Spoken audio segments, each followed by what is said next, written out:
Le Lions Club International Abidjan Abusta, en partenariat avec le CAMPC, a fait don de 300 kits scolaires aux élèves de Boribana, quartier situé dans la commune d'Atekoubé. En Guinée, le président sortant Alpha Condé a remporté la présidentielle avec 59,49% des voix. Bonsoir, vous suivez le 19h sur RTI 2. Les élèves du quartier Boribana dans la commune d'Atekoubé ont reçu 300 kits scolaires. C'est un don du Lions Club International Abidjan Arbusta en partenariat avec le Centre africain de management et de perfectionnement des cadres CAMPC. D'une valeur de 4 millions, ce don va permettre de soutenir la scolarisation de ces enfants issus de familles vulnérables. Dangui. Charlène est pleine de reconnaissance envers le Lions Club International et le CAMPC qui lui ont permis d'avoir ce kit scolaire. Parce que les parents n'ont pas trop les moyens avec. Je ne suis pas seule. Il y a des petits soeurs qui sont là aussi. Donc, ils ont commencé à appeler nous pour nous. Donc, grâce à ce lot, au moins, ça les soutient. Ce qui reste à payer, Dieu fera grâce qu'ils puissent payer.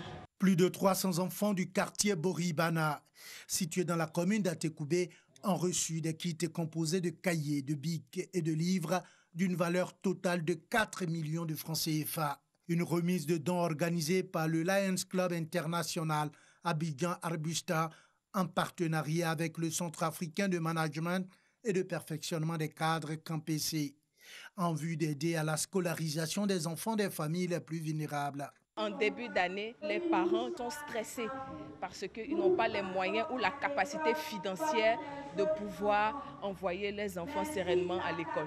Le kit est composé de sacs de l'école, de cahiers, de livres, en fait tout ce dont un enfant a besoin. Il y a beaucoup d'élèves qui arrêtent d'aller à l'école parce qu'ils n'ont pas les moyens. Or, parmi tous ceux qui arrêtent, certainement il y a du potentiel, il y a des potentialités. Le CAMPC a compris cela, donc avec ses maigres moyens, le CAMPC, dans sa politique sociale, apporte sa contribution pour aider ces parents-là à scolariser leurs enfants. Cette remise de dons organisée par le Lions Club International Abidjan Arbusta en partenariat avec le CAMPC a bénéficié du soutien et de la présence effective du maire de la commune d'Atekoubé. La Fédération des enfants d'Adjamé a elle aussi offert des kits à plus de 250 élèves du primaire de la commune d'Adjamé, un don estimé à 5 millions de nos francs. Il vise à soulager quelques familles vulnérables de la commune. La cérémonie de remise s'est tenue ce samedi au groupe scolaire Jean de la Fosse, Dangui. Dans l'enceinte du groupe scolaire Jean de la Fosse d'Adjamé, ces élèves et leurs parents ne cachent pas leur joie de recevoir des kits scolaires composés de cahiers, de bics et de livres. L'enfant a reçu le kit, ça me fait plaisir vraiment. Je suis content, l'enfant va maintenant, il va travailler maintenant avec à l'école. Il va bien apprendre pour aller devant encore. La FEDEA, Fédération des enfants d'Adjamé, a fait un don de kits scolaires d'une valeur d'environ 5 millions de francs CFA à plus de 250 élèves du primaire de la commune, afin de soulager quelques familles vulnérables d'Adjamé. Aujourd'hui, Adjamé nous a donné énormément. Et en retour, nous voyons qu'il serait mieux que nous donnions la main, que nous mettions ensemble pour développer Adjamé et pour donner un coup de main à nos petits frères dans divers secteurs d'activité. Le directeur général de la RTI s'est fait représenter par l'un de ses plus proches collaborateurs à cette cérémonie de remise de kits scolaires aux élèves de la commune d'Adjamé. Les populations du canton Ouéko, dans la sous-préfecture de Ténengué, région du Biré, se sont retrouvées dans le village de Lamadougou. Un rendez-vous pour célébrer le développement de leur localité. Un développement axé sur l'électrification des villages, la construction de châteaux, d'écoles primaires, de collèges de proximité et de centres de santé, ainsi que la revalorisation du prix du kilogramme de l'anacarde. Une occasion mise à profit pour rendre hommage au président de la République, Alassane Ouattara. Soro Corona.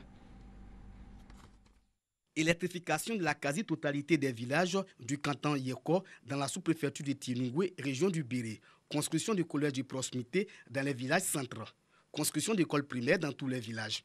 Le bitumage de l'As Tinungwe Mankuno. Achat de l'anacarde au prix de 400 francs le kilogramme. Des actions qui ont permis aux populations de ces villages de sortir de la précarité. Le village est doté d'un bâtiment flambant neuf concernant l'école. L'avènement du bitume, voilà. Avant, je me rappelle, je quittais chez moi et je rentrais à 3 heures en prenant les pistes. Bon, maintenant, au plus tard, 13 heures, je suis là. Les populations se sont retrouvées dans le village de Lamadougou pour célébrer le sort des villages à travers une journée de développement.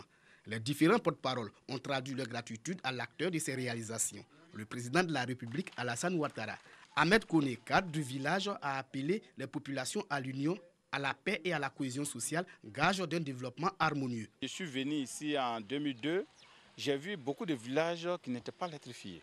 Dans 6 mois, tout est électrifié et tout s'allume. Mais si tu n'as pas remercié cette personne-là, tu vas remercier qui? Pour accompagner cet élan de développement, un entrepôt d'Anakad sera construit sur cet espace de 2 hectares. Nous sommes loin d'Abidjan et nous sommes loin de Boaké. Quand les gens gardent les Anakad ici, il n'y a pas de gens pour venir les acheter. Et lorsqu'on vient les acheter, ça reste au dehors parce qu'il n'y a pas de magasin. Et la pluie frappe. Et quand c'est comme cela, il n'y a pas de bonne qualité qui sort. Cette journée de développement à Lamadougou a été également l'occasion pour les populations de célébrer la paix et la cohésion qui règnent en Côte d'Ivoire. Le projet Écoterre, projet d'appui au développement économique et écologique des territoires ruraux, une déclinaison du 2e contrat de désendettement et de développement C2D, a franchi une autre étape. 8 véhicules de type 4x4 d'une valeur totale de 160 millions de nos francs ont été remis aux 8 régions concernées par ce projet. C'était ce vendredi dans les locaux de la Direction générale de la décentralisation et du développement local. Ce matériel va faciliter la tâche aux amateurs du projet Écoterre. Dangui. Des véhicules de type pick-up flambant neufs, au nombre de 8, ont été remis aux 8 régions concernées par le projet Écoterre, projet d'appui au développement économique, écologique des territoires ruraux. Cette remise de matériel roulant arrive à point nommé selon les bénéficiaires. Nous-mêmes, on prenait nos véhicules pour les différentes missions. Aujourd'hui, ce véhicule qui vient à point nommé, vraiment une bouffée d'oxygène. Le projet Écoterre couvre beaucoup de secteurs d'activité, notamment l'environnement, l'écologie et bien d'autres sur l'agriculture et tous les secteurs importants d'activité dans nos villages et dans nos régions. Donc ces véhicules serviront à mettre en œuvre ces différents projets. Les 8 véhicules d'une valeur totale de 160 millions de francs CFA ont été remis aux 8 régions concernées, notamment le Bafing, le Bunkani, le Oroba, afin de booster le projet Écoterre. Nous sommes ici pour remercier le contrat de désendettement et de développement, C2D, qui finance justement le projet Écoterre. Et c'est dans ce cadre que ces 8 véhicules sont remis à ces 8 régions bénéficiaires de ce projet. Nous n'allons pas demander aux régions d'en faire bon usage, puisque les régions sont déjà conscientes de ce qu'elles doivent faire dans le cadre de ce projet. Le projet Écoterre, projet d'appui au développement économique et écologique des territoires ruraux, est une déclinaison du 2e contrat de désendettement et de développement C2D et concerne la mise en œuvre de la composante agriculture, développement rural et biodiversité. Parlons cohésion sociale. Pour maintenir un climat de paix en cette période électorale, les populations de 7 villages du canton Dranois dans le département de Boaké ont été sensibilisées. Les présidents de jeunesse de ces villages se sont engagés à tourner le dos à la violence tout en sensibilisant les jeunes à être des acteurs de promotion du vivre ensemble, de la cohésion sociale et de la paix. C'est une initiative d'un fils du canton Dranois, Soro Corona. Place publique du village de Garkan. Les chefs des villages, les leaders de jeunesse et des femmes de 7 villages du canton Dranois ensemble pour parler de paix et de cohésion sociale en cette période électorale. Une rencontre qui intervient dans une atmosphère de violence dans des localités du pays. Pour éviter de tels actes aux nombreuses conséquences, les chefs des villages ont engagé les jeunes à la prise de conscience.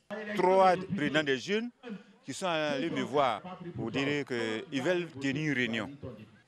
Ce qu'ils ont dit nous a fortement marqué pour dire que ce qui se passe ailleurs, il ne faudrait pas que ça se passe ici.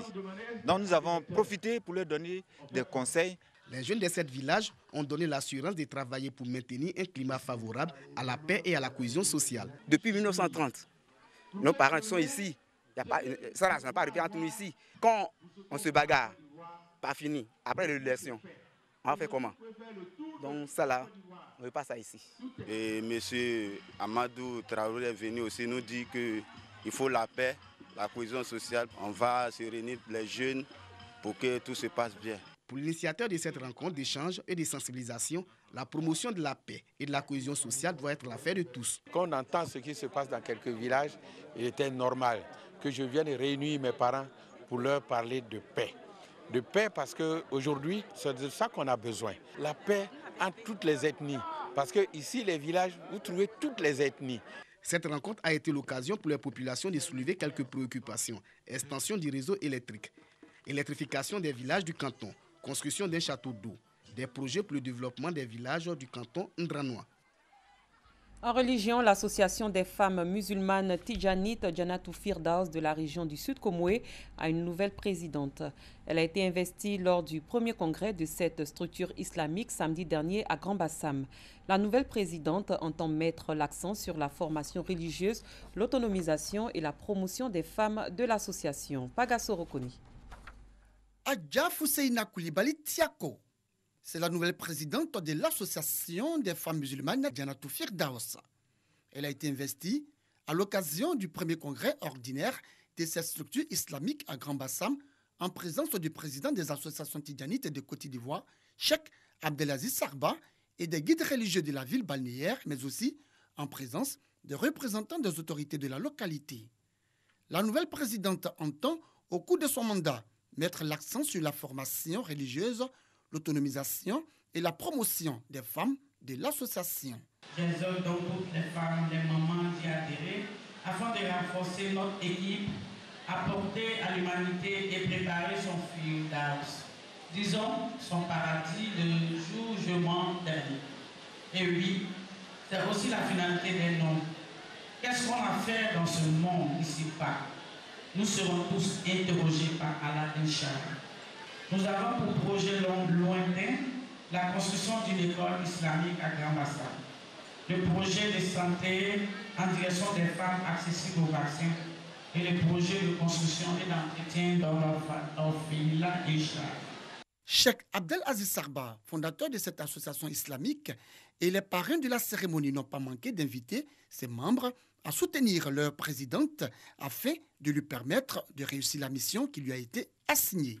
L'aide aux orphelins, l'aide aux veuves, c'est ce travail qui est le travail du paradis. Et c'est ce que Dieu nous demande.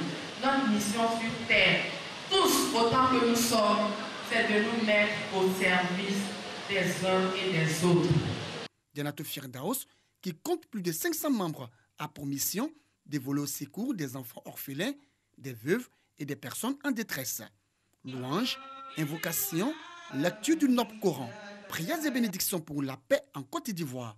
Des temps forts comptent également meublé ce premier congrès ordinaire de l'association des femmes musulmanes Janatou Firdaus.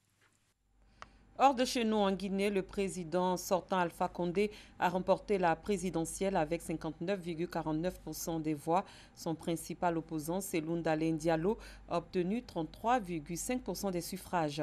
Selon les résultats globaux provisoires rendus publics par la Commission électorale nationale indépendante, le taux de participation lors de la présidentielle du dimanche 18 octobre a été de 78,88%. Aujourd'hui, sur Gonesse et sur Saint-Denis, on tourne à 30% de déprogrammation. Près de Paris, l'hôpital de Gonesse fait face à une accélération très nette de la montée des patients Covid depuis une semaine. Ils occupent 68 lits et le service des maladies infectieuses a d'ores et déjà été transformé en service 100% Covid. Pagasso Rokoni. Le service des maladies infectieuses de l'hôpital de Gonesse, déjà dédié à 100% aux patients Covid. Avec la hausse du cas, l'établissement est contraint de reprogrammer un tiers des interventions. On va faire comme on a fait la première. On va essayer de se battre. Certainement beaucoup moins de moyens en termes humains, puisque l'épidémie touche de manière homogène toute la France. Donc on ne va pas compter sur les collègues du Sud ou du Nord. On va se débrouiller en interne. Ce qui est le plus difficile, c'est de s'apercevoir qu'on a eu entre la première saison et la deuxième un épuisement et que beaucoup de professionnels soignants n'ont pas eu le temps de récupérer. À Gonesse, on a aujourd'hui 68 patients Covid. On était monté jusqu'à 150 au printemps, mais donc on voit qu'on est déjà un tiers de de ce qu'on a fait au printemps. Là où il y a une semaine, on était à 40 et fin août, dans le mois d'août, on avait 5-6 patients Covid au maximum. Donc on voit cette montée qui s'accélère. Thierry, 55 ans, est sur le point de rentrer chez lui. La maladie, elle est complètement traite. C'est qu'aujourd'hui, vous n'êtes pas bien. Demain, vous êtes bien. Ça vous attrape sans vous y attendre. C'est ça qui est très compliqué. Et vous avez de l'air, puis d'un seul coup, vous n'avez plus rien du tout. Mais vous êtes très fatigué. C'est le manque d'oxygène surtout qui est important. Surtout, il faut se préserver.